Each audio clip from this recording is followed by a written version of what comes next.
Muito bem-vindo. Esse aqui é o nosso canal de podcast, onde a gente fala sobre direito, sobre negócios. E hoje eu tenho a honra de estar aqui ombreado por duas personalidades do direito tributário, exatamente para a gente falar sobre a reforma tributária que está tão em voga, tão comentada nesse momento, exatamente porque é um assunto muito importante. Então, depois de 30 anos com a necessidade de uma reforma tributária, neste momento a gente tem um avanço com a aprovação de uma primeira versão da reforma tributária no Brasil. E a ideia aqui desse podcast hoje, dessa conversa hoje, é trazer duas pessoas que conhecem do assunto, que sabem sobre tributário. Thalita Ritz, advogada em Bauru, todos vocês conhecem, né? Se não conhecem, confira o conteúdo dela no Instagram. E também o Marcos Rodrigues de Mello, que é consultor tributário e lida com tributário há praticamente 30 anos e é auditor aposentado. Então, hoje eu estou aqui ombreado com essas duas personalidades, os dois profissionais de referência, que eu tenho o prazer aqui de estar junto com vocês aqui. Então, obrigado, Thalita, seja bem-vinda aqui e obrigado, Marcos, também por participar aqui da nossa conversa. Tá? Então, a primeira coisa que eu gostaria de conversar e para soltar a bola aqui com vocês é o seguinte: a gente tem uma primeira versão dessa reforma tributária, que, na minha visão, ainda está longe de ser a versão definitiva. Porém, ainda existem muitas questões que vão na tramitação da reforma. Então, Thalita, já começando contigo, queria que você colocasse um pouquinho o que você entende, qual é, na verdade, o panorama de tramitação atual. Tem muita preocupação, muito ruído ainda, muita coisa se falando, etc. Eu acho que é louvável essa preocupação. E, acima de tudo, acender o discurso e a sociedade como um todo se antenar a respeito do assunto. Mas eu queria saber de ti, inicialmente, como é que está a tramitação disso. Atualiza para a gente aí. Nós tivemos a votação em 2 turnos na Câmara dos Deputados. Isso significa que ainda tem muitos panos ainda para serem analisados, muitos panos de fundo. Por quê? É importante, como você mencionou, a gente já se mobilizar, alguns setores atuarem mais rigorosamente em relação ao conteúdo. Muita coisa que tem nesse texto aprovado ainda é nebulosa, nós temos várias lacunas. Nós mencionamos aqui já algumas vezes que foi mencionado a expressão lei complementar 58 vezes. Então, assim, tem muita coisa para acontecer ainda. Mas a partir de agora, a tramitação está no Senado. O ministro Haddad, junto com o presidente do Senado, já definiram que a tramitação da PEC ela vai passar por uma comissão apenas, diante do caráter de urgência. Que é preocupante também, né? É preocupante, né? Já que a gente tem tantos pontos ainda para serem analisados. Depois, se não tiver nenhuma alteração, que nós achamos que é bem difícil, ela vai para promulgação, mas nós acreditamos que com as mudanças, e nós esperamos que elas sejam significativas, ela retorne para a Câmara dos Deputados. Legal. Marcos, bem-vindo de novo aqui, obrigado pela sua participação, uma honra para nós tê-lo aqui, tá? Obrigado pelo convite.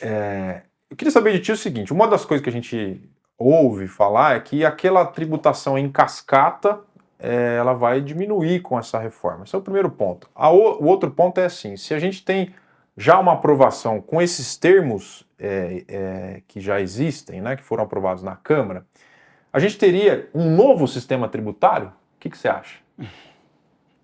Obrigado pelo convite, inicialmente, e eu acho que eu não diria um novo sistema tributário. Aprimorar o sistema tributário, eu diria que é melhor. Simplificá-lo, no sentido, principalmente em relação aos tributos estaduais, e reduzir a perda que o setor produtivo tem durante o processo produtivo com a falta de recuperação de créditos. Então, isso é o positivo. No meu ponto de vista, aumenta um pouco a complexidade nos tributos federais, mas só o fato de você diminuir o número de normas tributárias estaduais, isso já é uma grande vantagem para a sociedade.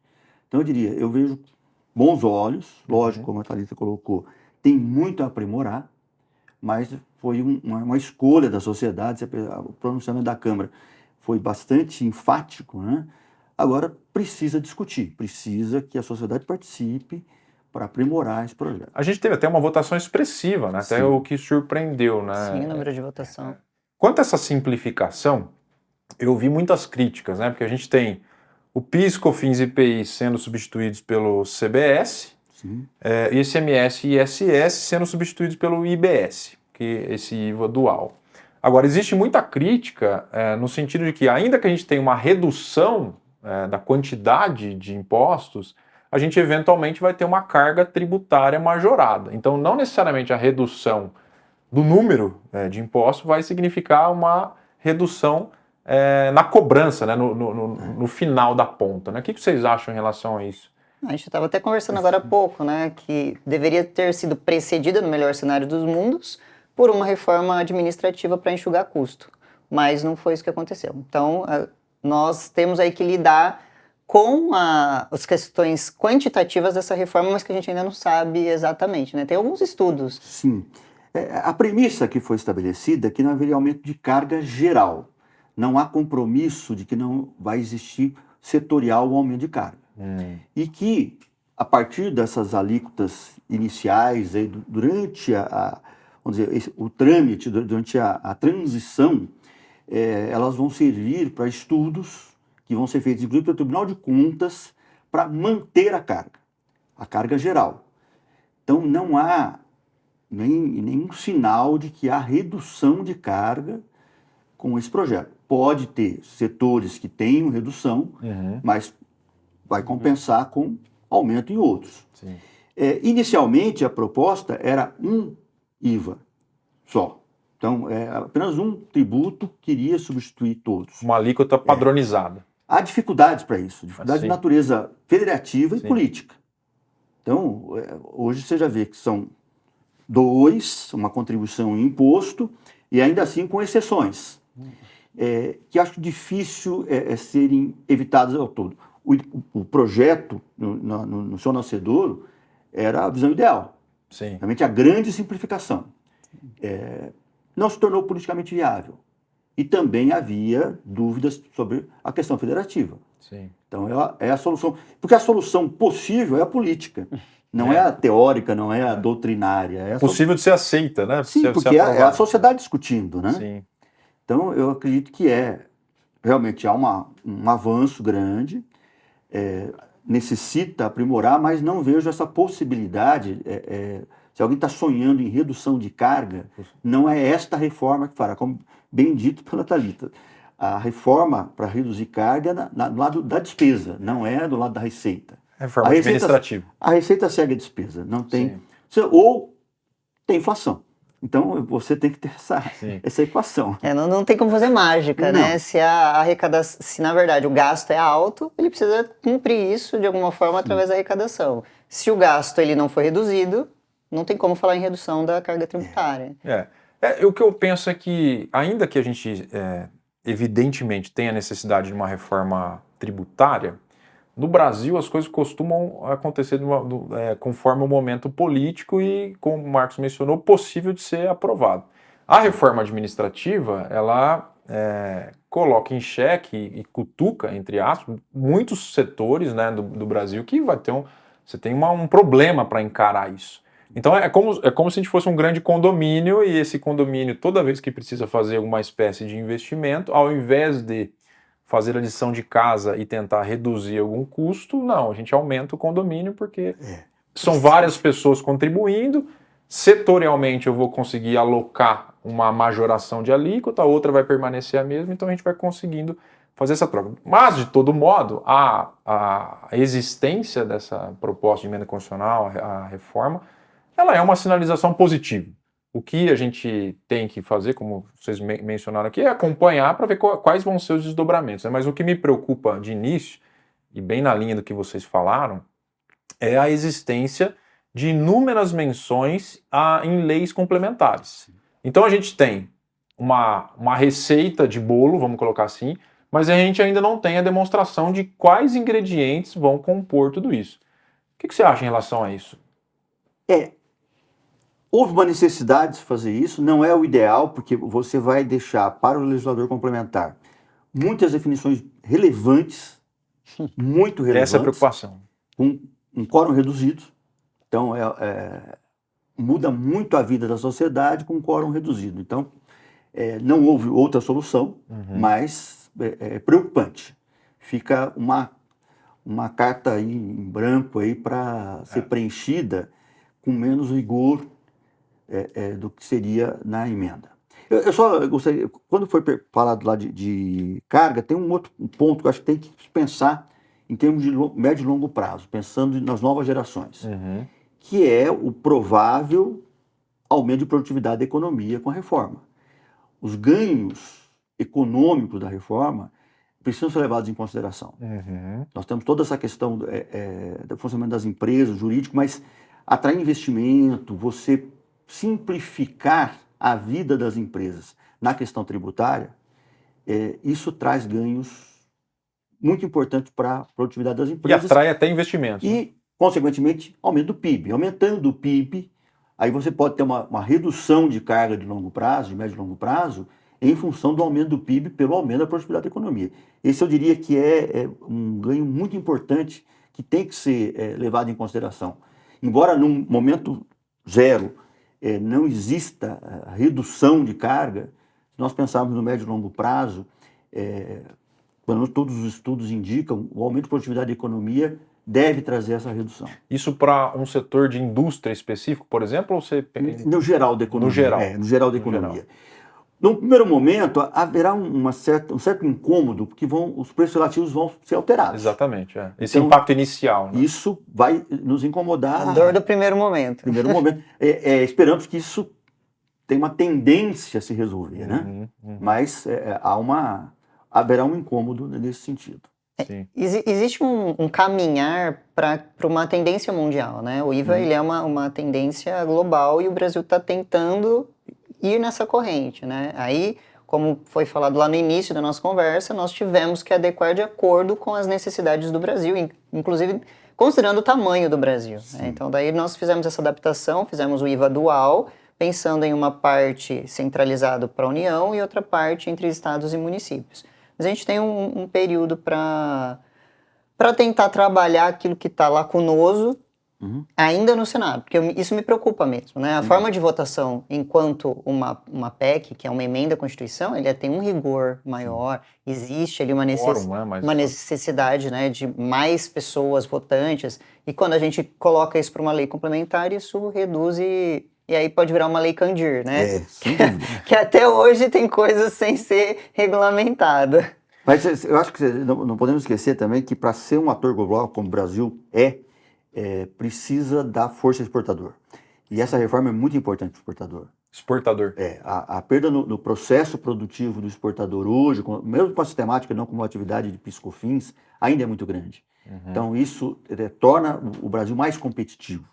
Então esse é outro aspecto que precisa ser levado em conta. E assim, só fazendo uma última observação, se a gente pensar em economia, nós temos ainda que considerar que quando qualquer investidor pensa em fazer investimento no Brasil, é uma dificuldade muito grande explicar para ele como que é uma composição de um preço do produto aqui no Brasil.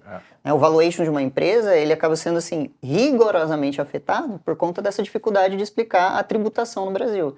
Segurança jurídica também, né? Um aspecto também importante. Sobre discussões de classificação de conceito, de mercadoria e serviço, a gente historicamente teve um contencioso bem aguçado aqui no Brasil. Até também uma preocupação, né? Porque a gente vai ter um período de transição grande, como é que vai ser administrado isso? A gente pode falar isso na sequência. Mas quanto a essa conceituação de mercadoria, serviço, etc., a gente teve uma lacuna por um tempo com aqueles serviços de streams, por exemplo, né? Netflix, Spotify, quanto a classificação deles. E a gente tem a previsão de uma base ampla no IBS e no CBS. Na opinião de vocês, aí quem puxar a bola, toca a bola. Na opinião de vocês, a gente vai ter ainda muita discussão em relação a isso, e essa base ampla eventualmente poderia aumentar a arrecadação? Sei que está cedo, né? Para a gente indicar que vai ter cravar que vai ter uma majoração. Mas será que essa base ampla pode significar e ter algum reflexo nesse sentido? O que vocês acham aí? Quem quiser... É que se você olhar a materialidade dos dois tributos, né, tanto da contribuição quanto do imposto, ele coloca no mesmo balaio serviço, mercadoria, direitos tangíveis e intangíveis, então ele amplia com uma capacidade de abarcar todas essas situações que antes não estavam previstas expressamente no texto. Sim. Então, tanto na lei complementar, que regulamentava os conceitos de serviço, que ele tinha que vir expresso ali, né, em seus anexos, agora nós não teremos mais esse problema, né? Eu acredito que possa vir um aumento nas possibilidades de arrecadação. Por um lado, me parece positivo, porque a gente tem uma diferença entre o timing de evolução legislativo e as novas tecnologias. Se a gente tem uma previsão ampla dessa forma para essa conceituação, pode ser que isso ajude a abarcar novas tecnologias. A gente sabe que as coisas evoluem muito rapidamente e tal. Então, questões lá de trás que não eram previstas, ao que parece, passarão a ser contempladas nessa base ampla, né? Se você quiser fazer alguma complementação, Marcos? Não, eu acredito que realmente essa dificuldade que ainda existe hoje, né? O Supremo se manifestou recentemente sobre a questão dos softwares, né? Exatamente. Então, depois de décadas... Ser de prateleira... Então, realmente acho que facilita, diminui o contencioso nesse aspecto, porque você demorar todo esse tempo para... E, do meu ponto de vista, até com um certo retrocesso, porque hoje o conceito, né, as tecnologias, elas estão vindo uma velocidade e o serviço está tomando conta realmente. Então, tributar aquilo como mercadoria realmente era um passo muito equivocado, né? Né? Então agora, demorou depois de décadas que vem uma solução como essa. Esses problemas me parecem que vão ser minimizados. Vão ser substituídos por novos problemas. Eu não vejo com maus olhos, até porque o avanço da tecnologia, o avanço da economia, e você depender de um judiciário tão moroso para regulamentar isso, algumas pessoas alguns segmentos, algumas empresas, elas tinham um certo privilégio em relação a outros, né? Que um era tributado, o outro não. Então isso resolve nesse ponto. Aí vem o que o Marcos falou, outros problemas surgirão. Outros desafios, né? Outras questões que vão aparecer na vida do consultor tributário, na vida do advogado tributário. Que graças a Deus. O que a gente costumou brincar também, né? O que não vai faltar na vida do advogado tributarista ou do consultor tributário a partir de agora vão ser desafios, até por conta do período de transição, né? Eu queria tocar ainda na questão ainda da majoração, porque o IPEA, que é um instituto com uma certa credibilidade, fez algumas projeções que beiravam lá 30% no valor final. Mas o Haddad veio e já combateu essa decisão. O que vocês acham em relação a isso? Está cedo ainda realmente? Só para fechar esse ponto, assim, comentando que o Haddad combateu e que o IPEA divulgou. Tá certo que a gente, de novo, né, nós estamos ainda num momento muito inicial, com tantos reflexos que vêm com a discussão contínua no Senado, eventualmente voltando para a Câmara depois. O que vocês acham em relação a isso? É uma narrativa? É um jogo de narrativa? Olha, o Instituto ainda tentando blindar quem é filiado, qualquer coisa nesse sentido, ou de alguma forma trazendo um olhar diferente para aquilo. E daí vem o ministro e fala, não é assim, tentou... O que vocês acham? Tem alguma percepção que vocês gostariam de colocar em relação a isso? O que eu percebi desse estudo é que tentou levar em consideração a quantidade de possíveis exceções. Então, assim, é cedo porque eles estão se balizando no texto que ainda é muito cru, mas eles tentaram pensar nisso, né? Olha, se eu tenho que manter uma arrecadação geral, como o Marcos bem mencionou no início, e eu tenho que manter esse teto, e eu estou prevendo várias exceções, então o que a gente considera para chegar numa alíquota? Aí o Haddad, ele veio, realmente ele tentou combater, o percentual apresentado foi de 28,4%, num estudo inicial chegava até 28,8%, aí eles reduziram fazendo uma consideração, mas o Haddad não trouxe, ao meu ver, fundamentos plausíveis para derrubar todo um estudo que foi feito, que é um estudo bem sério desse instituto.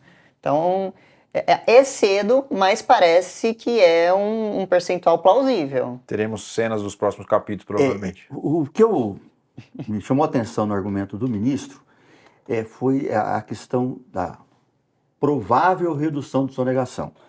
O que eu tenho dúvida.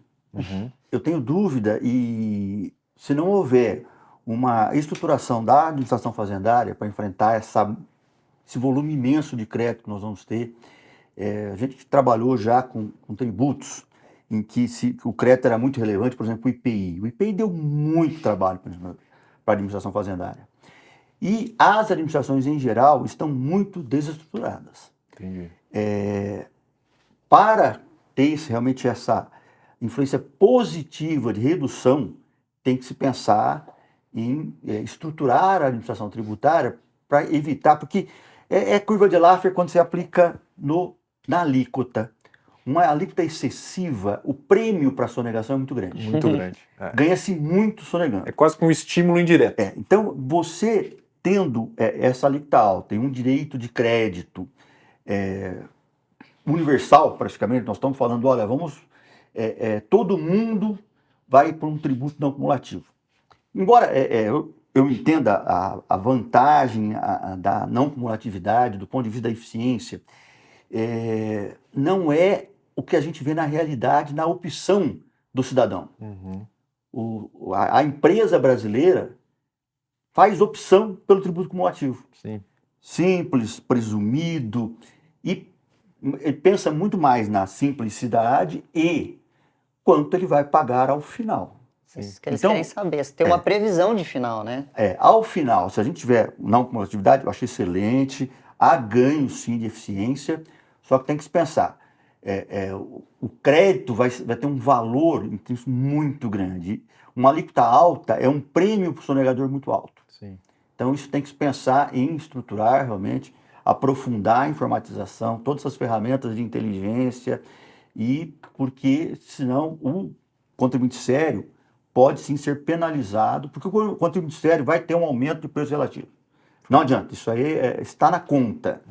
E ele pode competir com alguém que está abusando da questão do crédito, principalmente com uma alíquota muito alta. Então tem que haver uma preocupação. O ministro pode ter razão nesse sentido. Olha, vamos melhorar a eficiência e vamos combater fortemente a sonegação para poder dar condições de competição para o contribuinte sério. Entendi. Instrumentos de fiscalização provavelmente vão ser incrementados. Então, você que trabalhou na Receita, necessariamente vão ser incrementados. É que o ministro pegou como ponto, ele pincelou a questão assim, olha, vai estar mais fácil, então todo mundo vai recolher. Porque se todo mundo recolhe, em tese, recolhe-se menos. Quando várias pessoas não recolhem, em tese, quem está recolhendo, recolhe muito mais. Porém, aí a gente pinça o outro lado, e a questão da alíquota? Ok, está mais simples, mas e essa alíquota elevada? É que nós somos muito criativos, né? E, infelizmente, o judiciário, ele aceita algumas teses. Nós enfrentamos muito tempo essa questão do crédito do IPI que não foi pago por ninguém, né? E aí você percebe que cria vantagens competitivas que não tem nada a ver com eficiência econômica, não tem nada a ver com a criatividade, simplesmente pelo tributo. Um arcabouço de teses que acabam... Tanto que agora na discussão teve que se manter isso em determinada região do país, uma coisa que é uma criatividade muito grande para se chegar nessa solução que se deu a esse crédito de algo que nunca foi pago. Sim. Então, isso tende a aumentar. Então, não é solução mágica. A não cumulatividade não é algo, logicamente, se todos se comportam adequadamente, algo que aumenta muito a eficiência da economia, melhora as relações, inclusive no comércio exterior, mas é preciso ter um arcabouço de normas e procedimentos e pessoas para que o comportamento compliance seja muito incentivado e a sonegação muito desmotivada. Mas a gente ainda não sabe bem como serão as obrigações acessórias a partir daqui. Quais serão as regras? Sim. Vai ser a mesma para a CBS e para o IBS ou não em relação a isso? Então a gente começa a chegar em vários pontos que no papel parece muito bom, muito bonito, vai simplificar, mas que a gente ainda não tem uma estrutura legislativa ou um texto, uma norma que realmente que traga isso, né? Olha, vai ser assim, não vai ser... Ainda está muito aberto. Por isso mas só que eu acho que é o momento ideal para que se discuta, olha, vamos fazer completo. Vamos fazer de forma que realmente é para melhorar o país. Verticalizar realmente. Não é para dar oportunidades para pessoas que queiram se aproveitar de uma norma. E essa norma já tem uma característica no nascimento. Ela vem com uma alíquota alta. Então, vindo com uma alíquota alta, eu preciso já ter os remédios para tratar disso, para impedir que isso seja um empecilho, né, aos objetivos da própria reforma. Então, é uma preocupação. Agora, eu li uma parte, pelo menos, do estudo do IPEA, é um estudo bem feito. Denso. Tá? Bem feito, Denso. Como é difícil prever algumas variáveis ainda, dizer se é 28, se é 27, se é 30, Sim, mas é uma alíquota alta. sim. É uma alíquota alta. E uma alíquota alta tem que vir acompanhado de um arcabouço bem forte aí para evitar os vazamentos. O estímulo, a e não sonegação. ruir todo o sistema, né? Queria tocar num outro assunto com vocês sobre a possibilidade do imposto ser cobrado no destino. A gente está aqui no estado de São Paulo, em Bauru, uma cidade importante no centro do estado de São Paulo, e a gente tem essa possibilidade de, predominantemente, os estados produtores serem afetados. Queria saber qual que é a leitura de vocês em relação a isso, principalmente porque São Paulo é o maior estado, né, do ponto de vista de produtividade nesse sentido, e qual que é o temor aí em relação a isso para o nosso estado aqui? Existe uma preocupação muito grande, porque, por um lado, tem pontos positivos, né, nesse texto e nessa normatização para tentar evitar a guerra fiscal, porque alguns estados eles acabavam, né, utilizando de mecanismos bem agressivos para atrair a economia, atrair empresas e tudo mais, dando concessão de benefícios. E isso acabava prejudicando os demais estados, né? Nós tivemos aí a guerra fiscal por muito tempo sendo discutida no judiciário, até que veio uma questão que trouxe ele para o CONFAS e tentou resolver, embora muitos ainda estejam nessa situação. Porém, realmente existe uma preocupação desses estados que são os maiores produtores em relação a como vai ficar a fatia do bolo. Né? Porque se a gente fala que vai ser para o destino, e aí não vou nem entrar agora no tema conselho, existe uma preocupação de como isso vai ter um retorno né, para o nosso estado. Então, ainda é temerário, vamos ver como que o Senado vai se comportar em relação a isso. Esses estados maiores, eles estão se movimentando, estão realmente militando para que isso seja o mais justo possível. É lógico que esse contraponto, em algum momento ele vai existir, né? Quem tem mais produtividade vai acabar ajudando quem tem menos produtividade, mas até que ponto isso vai? Entendi. Ótimo. Marcos. Eu não tenho dados econômicos suficientes, mas eu entendo que não há uma perda tão grande, porque o estado de São Paulo é um grande produtor, mas é um grande consumidor. Sim. Então, não sei os dados econômicos, mas não vai haver um certo equilíbrio. E se o desequilíbrio houver, não é tão relevante. Agora, você pode, estados que são produtores com pouca população ou com uma riqueza menor, o impacto vai ser maior. Eu acho que o conceito de tributário no destino, ele é bastante favorável, diminui muito a guerra fiscal e você vai levar a empresa por questões que são de natureza econômica. O tributo ele tem que ser neutro nesse aspecto. Eu não posso tomar decisões em função do tributo. Eu preciso ter logística, infraestrutura em geral, mão de obra qualificada. Porque hoje essas decisões econômicas que são tomadas em razão de algumas forçadas de barra de natureza tributária... Incentivos fiscais de Estado. Não tem dado resultado para o cidadão.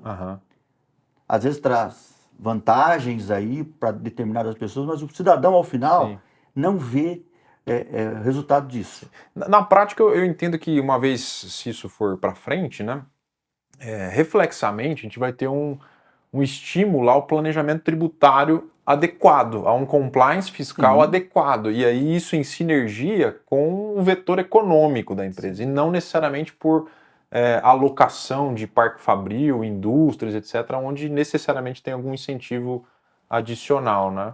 Eu acredito que o planejamento logístico vai ser algo muito utilizado como ferramenta para tentar realmente ser benéfico a essas modificações dentro do sistema tributário. Eu estava vendo vários debates sobre a reforma e fala-se justamente sobre isso, né? Quem está criando a norma e quem está criando exceções, também já tem gente criando como utilizar essas exceções de forma favorável. Então, sim, somos bastante criativos para tentar driblar normas, mas também somos criativos para, dentro da regularidade, criar alternativas que sejam mais vantajosas, né? O planejamento tributário ele é lícito. Então, se você utilizar ele dentro dos parâmetros legais, você pode se beneficiar de algo que vai ser a longo prazo produtivo, né? Porque quando a gente fala de uma mudança logística, existe um custo da empresa. Porém, ele está vendo a longo prazo. E é isso que eu acredito que vai acontecer. Um estímulo nesse sentido, né? Vamos ver o que o Tarcísio vai conseguir, né? O Tarcísio já fez a movimentação dele, né? Bom, queria falar um pouquinho sobre o imposto seletivo. A gente tem aí a criação, né, entre aspas, desse imposto com algumas caracterizações diferentes. Se vocês puderem comentar um pouquinho em relação a isso, Thalita ou Marcos? Ele é uma tendência mundial, né? Sim. Eu diria que é um imposto necessário. Você precisa desmotivar determinados comportamentos. É a utilização dessa fiscalidade na sua essência. Então, é necessário e, ao mesmo tempo, preocupante, porque nós enfrentamos problemas seríssimos com esses impostos. Uma carga de subjetividade muito grande, né? A carga de subjetividade e também o incentivo, é o que eu disse, o prêmio da sonegação. Sim. Então, é preciso que venha acompanhado de medidas que tornem aquilo efetivo. Sim. Porque para ser, vai ser um imposto seletivo, então vou ter uma alíquota alta e tal, isso vai resolver. Não. Ambientalmente sustentável. Aí você vai falar de uma garrafa d'água, né, que tem o vidro, que tem o plástico. Porque a gente já faz isso com bebida, com cigarro. Porque já tem o IPI hoje, né? E olha, é difícil. Olha, essa classificação não é fácil. Nossa, você vê o dia inteiro, né? Não só aqui na tributação interna, mas as polícias todas abarrotadas de cigarro aí. Quer dizer, ele é importante, teoricamente não é impecável, mas precisa de ações práticas para torná-lo efetivo.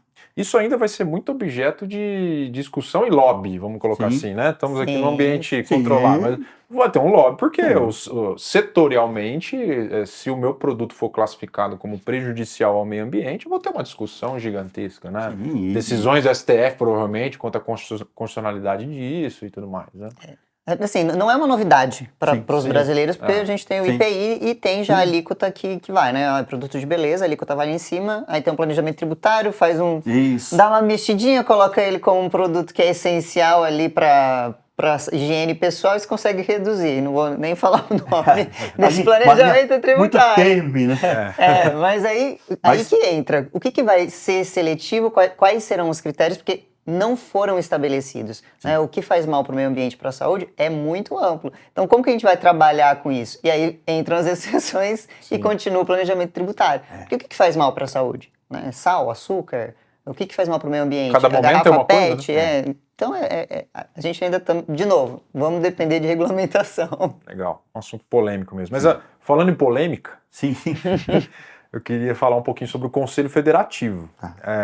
Na prática, então, nós estamos esvaziando um pouco a competência dos estados e dos municípios com a criação desse Conselho Federativo, onde, na minha leitura, vai ser um órgão que vai ser como um intermediador. Então, a gente tem algum não sei se posso chamar assim, mas um fato gerador aqui no estado de São Paulo, antes desse tributo ser arrecadado, alguma coisa assim, o imposto ser arrecadado, vai ter esse intermediador, que é o Conselho Federativo. Lá dentro a gente vai ter algumas cadeiras, algumas possibilidades de discussão, mas tem muita gente falando, e me parece que essa seria uma leitura, que é uma centralização da União no poder de decisão e de distribuição de arrecadação. O que vocês acham em relação a isso? Ainda, de novo, né, nós estamos aqui num momento quase que acadêmico, né, de discutir esse tipo de coisa. Com certeza existirão alterações, mudanças, sugestões, acréscimos, enfim. Mas a leitura de vocês em relação a isso, porque a princípio me parece que a proposta inicial, ela já seria distribuído para cada ente federativo e tal, não teria essa reunião nesse Conselho Federativo. Mas agora isso existe. Existe o conselho. O que vocês acham? Tem muitos pontos aí que a gente pode tocar como sensível nesse conselho, né? Não só em relação a essa quebra do pacto federativo, que é o que já vem sendo discutido, mas também em relação a qual vai ser a função primordial dele. Então, ele vai ser fiscalizador, ele vai ser arrecadador, ele vai ser quem vai distribuir os valores, né? Eu já vi alguns debates nesse sentido. Os estados, eles arrecadam, mas eles não sabem a fatia que vai ficar para ele, né? Vai depender dessa distribuição que vai vir desse conselho. Então, assim, são vários pontos sensíveis que a gente poderia até desdobrar, mas acho que uma das questões que está sendo muito levantada é a da quebra do Pacto Federativo, que a gente até conversou. Vou até deixar o Marcos entrar nesse tema. Porque o próprio nome é emblemático. Federativo. E é uma preocupação desde o início, né, da reforma, a não violação a uma cláusula pétrea da Constituição. Sim. Então, há preocupação com essa perda do poder de tributar. Então, é uma questão complexa, que vai exigir criatividade, e mesmo assim eu não consigo enxergar segurança total do ponto de vista jurídico sobre essa matéria. Porque altamente questionável. Quando você fala em estados, é até mais simples. Eu quero ver os 5.600 municípios que podem se sentir prejudicados realmente nessa partilha. Essa distribuição não é só a distribuição da arrecadação em si, do poder, como geral, do poder de fiscalizar, do poder de arrecadar, precisa ser muito bem discutido. Sim. Acho que até o foro adequado é o Senado. O Senado é a casa da federação nesse sentido, né? Mas ainda assim os municípios ficam um pouco subrepresentados. É uma preocupação, e não é acadêmica, não é uma preocupação de respeito à federação. Eu me lembro, ainda no banco de escola, eu um livro do Franco Montoro, né, da questão da municipalidade. As coisas acontecem nos municípios, as pessoas moram nos municípios. Sim. Ninguém mora no estado, né? Ninguém mora no estado, ninguém mora na União.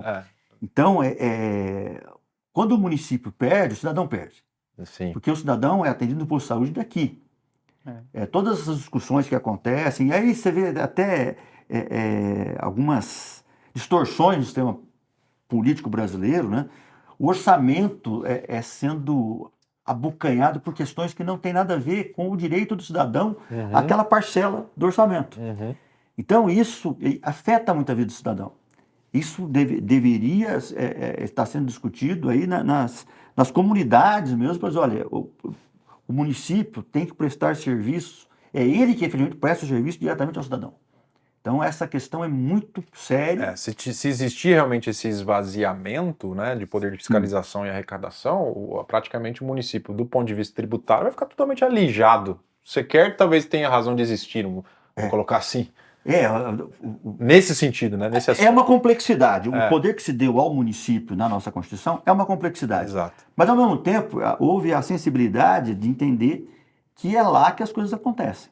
Sim. Então, não é devido à complexidade que eu devo alijar o município de ter uma participação ativa. Até porque hoje o município tem um tributo que, se não houvesse reforma, né, seria o tributo futuro. O serviço está substituindo mercadoria na indústria. O conceito de indústria 4.0 é trocar mercadoria, trocar máquina. Eu não compro mais, eu alugo, eu compro serviço de informática, né? Tecnologia, inteligência artificial, várias... Sim, são as grandes tecnologias do futuro, não, do presente, né? E que são serviços. Sim. Então, alijar o município dessa discussão pode trazer prejuízo ao cidadão. Então, é necessário que esse conselho, o que venha a se chamar, eles tenham uma representação efetiva dos municípios. Tá? Não é só discutir Estado. Sim. Porque não existe hierarquia, né? Porque o Brasil até nas eleições é assim, a eleição importante é presidente. Governador, município. Não. Vereador. Justamente ao contrário, né? Onde o cidadão teria mais interferência. E contato, né? Proximidade para cobrança. E é onde ele é atendido. Então, deixar essa discussão só para... não, mas qual estado que vai ter mais poder, menor poder, vou ter um voto majorado dos estados do Sudeste. E o município? E o pequeno município, que mesmo o menor município, ele tem que ter lá o seu posto de saúde. tem que ter uma escola pública. Sim. E aí ele não pode ficar lijado Então, dessa. é um reflexo muito importante. Porém, na prática, se a gente for dar voz também para todos, Sim. não sai nada, né? Porque imagina vou usar o seu exemplo, imagina um condomínio, quanto mais pessoas para decidir algo, dependendo da forma que isso vai ser regulamentado, mais difícil é chegar em um consenso. Mais E complexa é a mais decisão. complexa é a decisão. Mas de qualquer forma eles teriam que ter uma representatividade. Logicamente Sim. não seria unitário, Sim. porque seria impossível, mas Uma representatividade importante. importante. Agora vai ter que usar a criatividade. Porque senão eles vão ficar de pires na mão, pedindo para o governador, pedindo para o deputado, pedindo aquela emenda e tal. Sim. E aí essa autonomia também, que se retirar essa autonomia deles Tem um problema. Vamos ver o que virá, né? Sim. Queria tocar mais dois pontos finais aqui, acho que nossa conversa é bem legal, bem produtiva, mas sobre o imposto ITCMD. Um imposto que incide também com doação, causa mortes. A gente tem uma previsão de progressividade dessa alíquota. Evidentemente, esclarecendo novamente, a gente ainda vai ter muita água para correr aqui, especialmente com lei complementar. Mas hoje, o que a gente tem é uma progressividade em relação à renda. Imposto de renda, que eu acho que até é justificativa, né? Quanto mais você tem renda, mais a tributação incide sobre a sua renda. Sim. Agora, existe a previsão, então, dessa progressividade em relação à herança. Então, qual a minha preocupação? Vou antecipar para vocês aqui. A gente trabalha com isso, sabe? Que o planejamento sucessório, o planejamento tributário, né? A gente faz considerando a possibilidade do patrimônio ser passado para os herdeiros sucessores de uma forma inteligente, uma otimização tributária, quando você constitui uma holding, por exemplo, quando você faz a integralização de bens nessa holding, enfim, você tem uma vantagem nesse planejamento. Agora, a ideia é trazer uma progressividade, quanto maior o patrimônio, maior a possibilidade dessa incidência. A gente tem aqui esse imposto estadual, que aqui no estado de São Paulo, 4%, já existem, acho que no Rio Grande do Sul, que a gente chega até 8%, e existe uma possibilidade dos estados majorarem isso. E agora a gente tem essa possibilidade dessa progressividade. A minha preocupação é a seguinte, a gente sabe que as maiores empresas têm os acionistas e muito provavelmente essas pessoas também são, as pessoas físicas são as pessoas que mais detêm patrimônio. Quando há o falecimento e quando há, por exemplo, um empresário que tem lá as cotas de uma empresa, grandes empresas no Brasil, a gente tem a possibilidade de, ao tributar com base na progressividade, a gente eventualmente ter um esvaziamento de competitividade dos empresários num cenário internacional. Por quê? A gente vai ter, por exemplo, o caso de falecimento de um sócio, e ele vai ter que inventariar, vamos colocar assim, se não foi feito um planejamento, empresas fora do Brasil, offshore, etc., ele vai ter que ter uma tributação um pouco maior, então, em razão dessa progressividade. Será que isso não traria uma falta de competitividade para esse empresário que concorre com empresas de fora? Uma vez que, se o patrimônio dele está alocado também na pessoa jurídica, isso vai ter uma incidência um pouco maior, conforme está ocorrendo aqui. Mas só que aí nós estamos falando de empresa, não da pessoa física, da herança, etc. Mas a gente sabe que há, logicamente, uma conexão de patrimônio, né, quando não é feito um planejamento adequado nesse sentido. Queria ouvir vocês, então, em relação a isso. É um assunto também que eu tendo complexo, com vários desdobramentos, mas, enfim, uma possibilidade que eu enxergo aí em relação a essa competitividade. Primeiro que é só uma observação inicial, né? Realmente quer começar com alguma forma de tributação, começamos sobre o consumo, mas talvez as nossas maiores distorções estejam na tributação da renda e do patrimônio, tá? E não há soluções simples para isso. Hoje, com a globalização, não basta você trazer grandes alíquotas para essas tributações, porque a gente sabe que o recurso flui e vai buscar melhor tributação. Não tem fronteira, né? No caso específico, falou sobre a tributação na sucessão nas empresas, nas cotas, nas ações, já vem num ambiente extremamente complexo, porque hoje, por exemplo, no estado de São Paulo, a tributação se dá, segundo a orientação da Secretaria da Fazenda, sobre o valor patrimonial da cota, e não sobre o valor venal. Nominativo. Já é um complicador. Há uma instabilidade, uma insegurança para saber que valor é esse.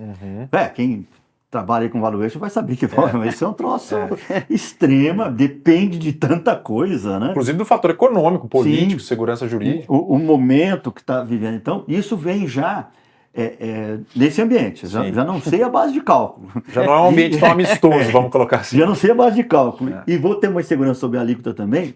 Eu diria, há uma necessidade do ponto de vista teórico, realmente a progressividade parece importante. Sim. Tá?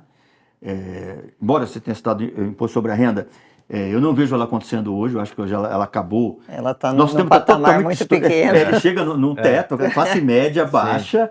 Não afeta tanto. Não afeta, tanto que a classe alta, né, principalmente do empresário, não é tributado mais pelo imposto de renda. É um negócio meio estranho.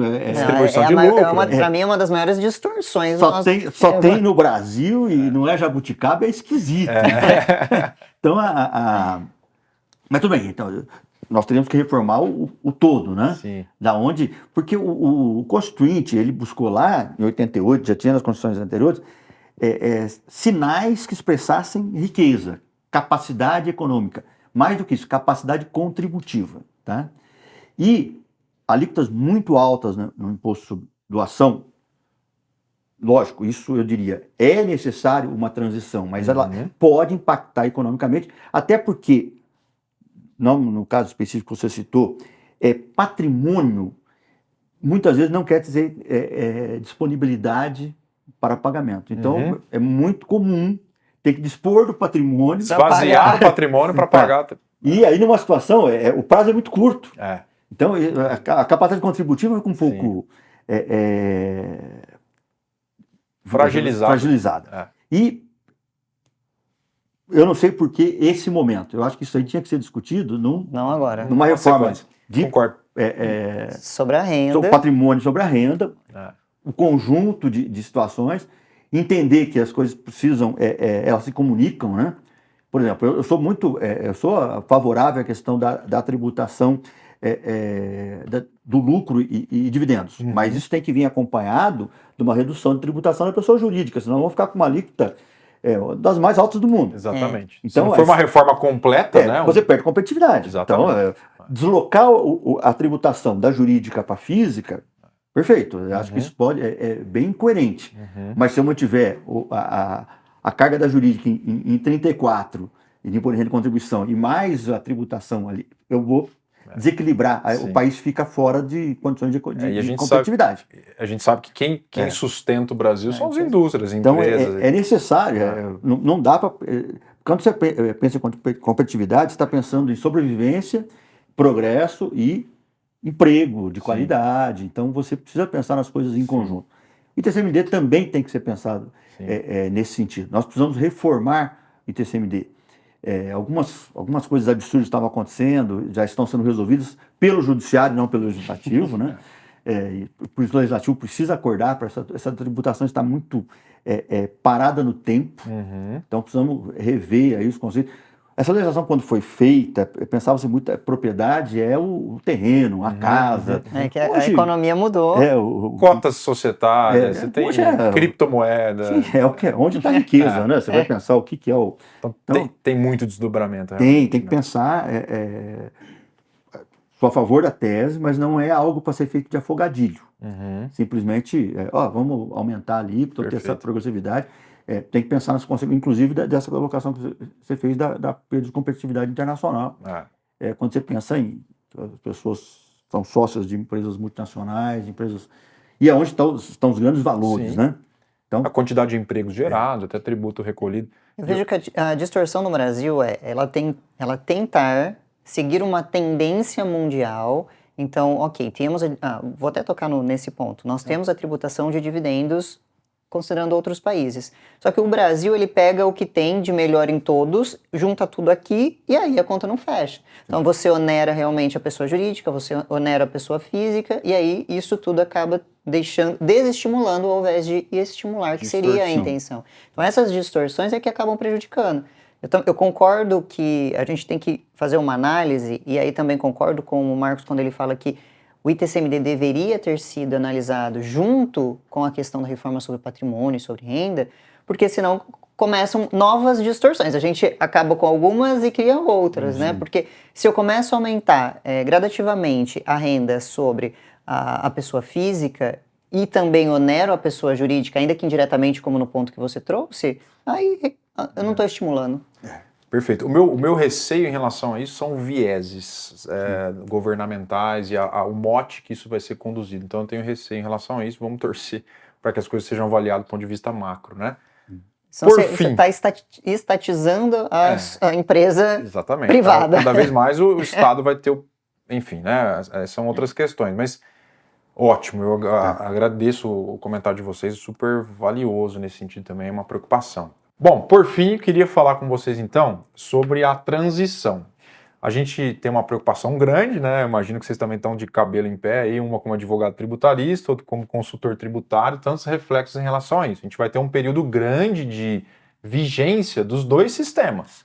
E a gente tem nesse meio do caminho também a aplicabilidade de uma prescrição quinquenal aí de 5 anos para discussão e etc.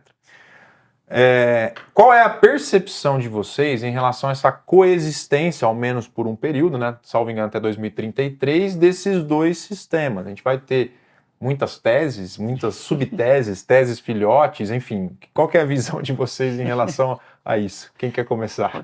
Eu vejo que é um momento que as empresas elas terão um custo para poder implementar o compliance, para acompanhar esses dois sistemas juntos. Outro ponto que eu vejo que ficou faltando quando eles tentaram, né, trazer a transição e já regulamentar isso, é o ponto do IPI. Porque se você observar, é mencionado, né, em 2026 começaria ali a CBS com 1%, PIS e COFINS a 1%. Em 2027 acabaria o PIS e COFINS, teria só a CBS e o IPI. Depois, a partir de 2029, que eles vão, que vem, né, trazendo a questão do ICMS, do ISS, para ele ir para o IBS, não se fala mais em IPI. O IPI ficou perdido aqui. E aí nós teremos ICMS, ISS transformado em IBS, teremos já começado com a CBS, o imposto seletivo já vigente e o IPI. Onde que fica aqui? Então a gente vai recolher 2 IPIs. Então, assim, eu vejo com um período de bastante preocupação. Principalmente porque, se você analisar o imposto seletivo, nele vai ter, na base de cálculo, o ICMS, o ISS, o IBS e a CBS. E aí, se você também tem um IPI junto, como é que fica? Então, esse vai ser um período que, para mim, vai ser bastante tenebroso em relação à arrecadação. É lógico que a gente conversou no início, né? É um período justamente para analisar, para ajustar, para tentar manter a carga geral de tributação, mas eu penso que aqui pode ter escondido alguma armadilha que pode aumentar a carga tributária. E a gente não está falando aqui um período de 1 ano, a gente está falando até 2033. Então, eu acho bem... um período que vai ter que ficar atento, vai ter um custo maior para compliance e nós vamos ter que observar de perto. Vamos ver se no Senado agora eles falam alguma coisa do IPI. Perfeito. Marcos, o que você A minha acha? preocupação é mais pragmática, né? Conviver com dois sistemas dentro das empresas algo oneroso. Então, por isso é que, volto aí na questão do dia a dia, né? A utilização das informações prestadas pelo contribuinte em conjunto pelos entes tributantes, e vamos pegar como exemplo as declarações pré-preenchidas, né? Eu acho que pelo volume de informações que o contribuinte presta hoje, e com o barateamento do processamento de dados, que foi violento, o Estado tem como ter essa informação à disposição do contribuinte, sem a necessidade de criar uma dupla estrutura contábil, fiscal dentro da empresa. Então, vai daí realmente um investimento em tecnologia por parte dos entes tributantes, para que essa transição não seja mais onerosa em vez de simplificação. Eu vou ter uma maior complexidade no início, e isso só poderia ser amenizado com tecnologia. Sim. Hoje já há informações disponíveis na mão do Estado para a maior parte das declarações que são prestadas pelo contribuinte. Então, isso era muito caro no passado processar isso. Essas bases para ficarem armazenadas eram quase impossíveis. Hoje isso barateou muito. Então, é necessário essa preocupação pragmática, enquanto se editam aí as leis complementares, trabalhar no dia a dia do contribuinte. Sim. Trazer o contribuinte, uma comissão formada pelo Estado, pelo contribuinte, pelos seus representantes, para construir ferramentas que facilitem a vida do contribuinte. Sim. Porque você falava, vou facilitar a partir de 2033, muitas das empresas atuais não estarão lá. Tá? Então não adianta. Sim. Eu preciso já, durante esse período da transição da transição, vamos criar ferramentas, porque isso já é possível. Havia vários projetos estruturados sobre isso. Uhum. A Receita avançou um pouco, a pessoa jurídica também vai vir a pré-preenchida, as informações que já são coletadas, mas você tem um SPED aí que é uma coisa... louco. Não existe no mundo, tal disponibilidade de informações. Uhum. O que precisa é o Estado devolver isso de uma forma estruturada. E simplificar. Simplesmente para o contribuinte ir lá, informar a exceção, informar aquilo que era para ter acontecido e não aconteceu, uma coisa que foi cancelada, uma coisa que... Mas não deixar isso a cargo do contribuinte, principalmente pequeno e médio, ele acaba optando pela solução mais simples e às vezes mais onerosa para ele, diante de ele tinha uma possibilidade melhor de opção, mas que ele vai falar, mas eu não tenho como, vou ter uma contabilidade, vou aumentar o tamanho da minha contabilidade. Então isso aí eu acho que precisa ser pensado do ponto de vista pragmático, da facilidade da vida do contribuinte. Isso é possível e eu diria, é uma decisão política do Estado, União, Estados e municípios. É que, historicamente, se a gente for analisar, na verdade, o encargo acaba sendo sempre do contribuinte, né? É o contribuinte que tem que prestar informação, é o contribuinte que tem que fazer a apuração, tanto é que a gente vê que os lançamentos por homologação é a maioria hoje no Brasil. Então, a gente acaba ficando, assim... Seria o melhor cenário, mas historicamente não é o que a gente observa, né? Então, mas dá medo. Não tem mais justificativa para não ser. Para não ser, Eu diria, o desenvolvimento tecnológico permitiu que isso possa ser uma decisão. As equipes de tecnologia aí podem até se associar, as empresas de tecnologia também, e dar essa condição para o contribuinte, porque senão... Se nós reclamamos do inferno, vai tornar-se um pouco maior. Né? E voltamos até naquilo que nós conversamos, né? Hoje em dia, ainda com a possibilidade de crédito, né? Vamos pensar no lucro real, na regra, né? Não nas exceções. Mesmo assim, o contribuinte ele acaba fazendo uma opção pelo lucro presumido, às vezes que nem não sendo vantajoso, de medo das obrigações, de medo de manter a contabilidade rigorosamente em dia, como tem que ser. Então, é algo que a gente tem que fazer talvez uma pressão, ou o contribuinte tem que fazer uma pressão realmente para que isso aconteça. Eu fiquei feliz, Marcos, com o seu otimismo. Tá? Eu espero mesmo que o Estado me proporcione medidas para facilitar realmente nesse período de transição. Né? Há anos atrás nós fizemos um evento aqui em Bauru sobre inteligência artificial. E nós vimos já como que estavam encaminhando os projetos, aqui no estado de São Paulo mesmo, na União, e você percebe que eram questões já equacionadas. Precisava da decisão política e do investimento. Tá? Então, não é algo que está tão distante. Precisa da decisão. Realmente, bater o pé, acho que as entidades empresariais têm que falar, vocês têm a informação já. Por que eu tenho que replicar uma informação? Vamos facilitar, então. Vamos facilitar. Eu tenho que manter tantos funcionários na minha empresa só para cumprir a obrigação. E usar esse exemplo da pré-preenchida aí, que já tem a informação da fonte, já tem o que eu preciso acrescentar. Aquilo que o Estado não sabe. Hoje já tem despesa médica educacional, está tudo lá. Então eu preciso que há diversos exemplos de informações prestadas pelo contribuinte ao Estado que nunca são usadas para nada. Então eu preciso enxugar e transformar isso. Na verdade não são informações, são dados. Transformar isso em informação útil para o Estado, que ele vai praticamente dizer, olha, é isso aqui que você está devendo. Fala, não é isso porque eu tenho essa... Então, facilitar a vida nisso é muito importante. E há tecnologia disponível hoje no mercado. Muito bem. Então, considerações finais aqui. Acho que foi um debate super produtivo. A reforma tributária é, de fato, uma novidade.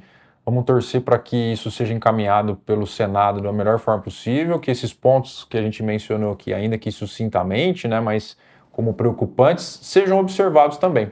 Bom, palavras finais aqui. De novo, queria agradecer a Thalita pela participação, Marcos também pela valiosa contribuição aqui. E agradeço você também a ficar até o final. Eu vou deixar um link aqui nesse vídeo com um e-book da reforma tributária. Quem tiver interesse pode baixar esse e-book.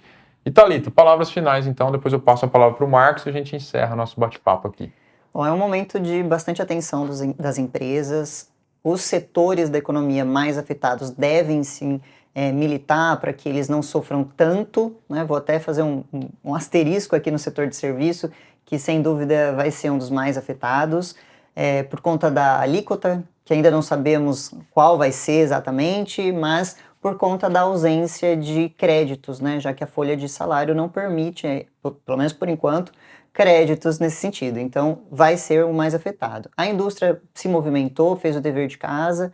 Pode ser que ela não seja tão afetada negativamente quanto o serviço, mas nós temos que acompanhar. Tem a questão do Simples Nacional, que a gente acabou, né, vou trazer aqui em consideração final. Pode ser afetado quem está no meio da cadeia, porque por conta do crédito que ele não vai gerar, né, já que ele vai ser um crédito proporcional, de acordo com o texto hoje que nós temos, e que as empresas podem ter mais custo em relação ao cumprimento das obrigações acessórias nesse período de transição.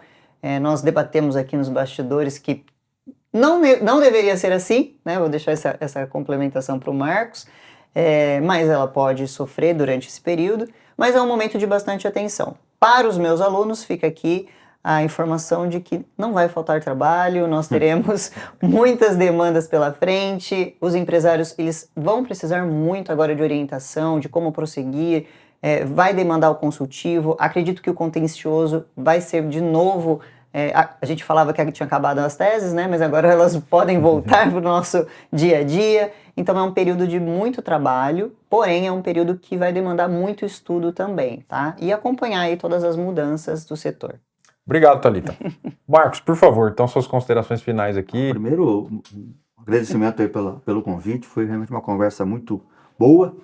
E, olha, eu estou otimista com a reforma para as necessidades do país. Agora, ao mesmo tempo, preocupado, acho que precisa... o detalhe que traz preocupação. Então, nós vamos ter períodos aí de acompanhamento, as leis complementam, lógico, o trâmite no Senado, a volta para a Câmara. Embora todo mundo esteja muito ansioso, eu acho que o assodamento é negativo. Se tem uma questão relevante, discutir. Chama as pessoas para conversar, né? Eu acho que precisa chamar não só o grande especialista em direito tributário, mas o prefeito do pequeno município também, e ver as suas dificuldades, né? E chamar o contribuinte. O contribuinte tem uma preocupação, lógico que tem setores aí mais prejudicados, mas o contribuinte, seja ele que setor for, ele vai ter problemas durante a transição. Então ele tem que pressionar para que essas soluções venham melhor, usando as novas tecnologias, né, o mais simplificadas possível, para que ele reduza efetivamente esse custo. E ele não tenha que aumentar a disponibilidade de mão de obra para cumprir essa fase de transição. Vai ser um período de muito trabalho, acho que está aí tentando ajudar as empresas, depois de 30 anos aí dentro da auditoria fiscal, né? Mas vendo com uma visão positiva dessa mudança. Nós vamos equiparar os outros países, inclusive atendendo a exigência da OCDE. Essa questão é uma questão relevante para o comércio internacional, as empresas vão ser favorecidas nesse sentido, mas tem muita discussão ainda, tem muito trabalho pela frente. A gente que conhece alguns dos atores aí, parabenizar pelo que foi feito até agora, realmente é uma luta muito árdua.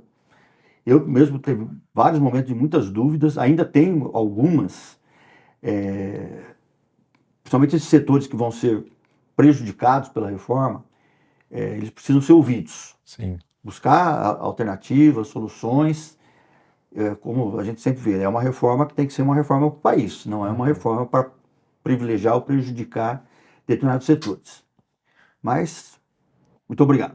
Ótimo. De novo, agradecer Marcos, Marcos Melo, consultor tributário há praticamente 30 anos, contribuiu com a gente aqui hoje. Thalita, advogado tributarista aí, 15 anos de profissão.